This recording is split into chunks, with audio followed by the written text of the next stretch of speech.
For many of you, this is the chapter that you've been waiting and looking forward to. I would have to guess that at least 75% of all Excel questions I get are related to Excel's various lookup functions. In this chapter, I'll cover 4 specific functions: the VLOOKUP, HLOOKUP, index, and match functions. But before we get into the functions themselves, I'm going to cover some terminology that I'll use and some of the more common notations used in Excel. To begin with, what exactly is a lookup anyways?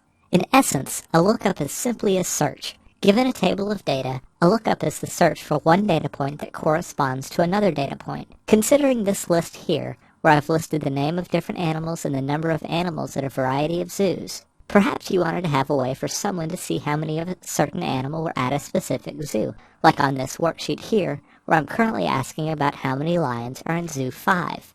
You could just search for that within the table and do it all manually, but it sure would be nice to have a simple search option like on this sheet. We'll be able to do just that using a series of lookup functions to solve this problem, which we'll complete as the chapter progresses. To work with lookup functions, we'll want to learn a little more terminology, so I'm going to use the VLOOKUP function's help to jumpstart that discussion. Typing equals VLOOKUP into my formula bar, I will get a simple tooltip listing what values I need for the VLOOKUP to work.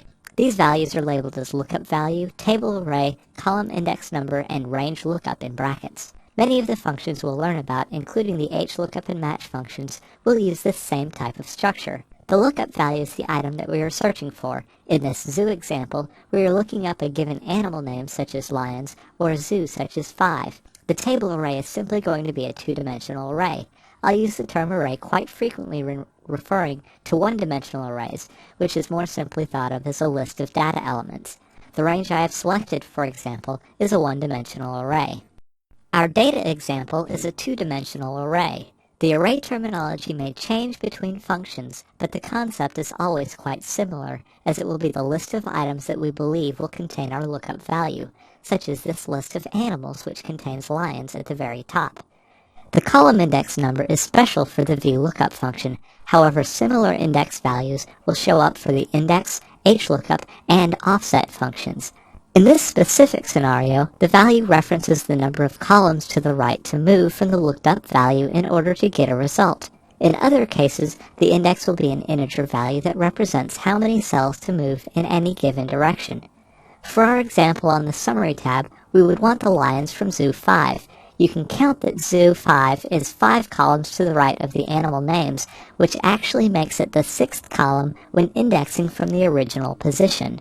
The final parameter in brackets is technically optional, however it is still important to understand as we will rarely want to exclude it as an input. The range lookup defines the type of search that gets done.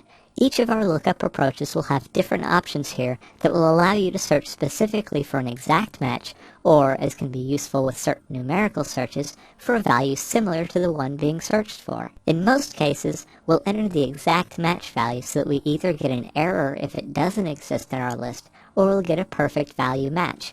With these concepts in hand, our next lesson will jump into what I consider the easiest to use group of lookup functions, the VLOOKUP and HLOOKUP functions.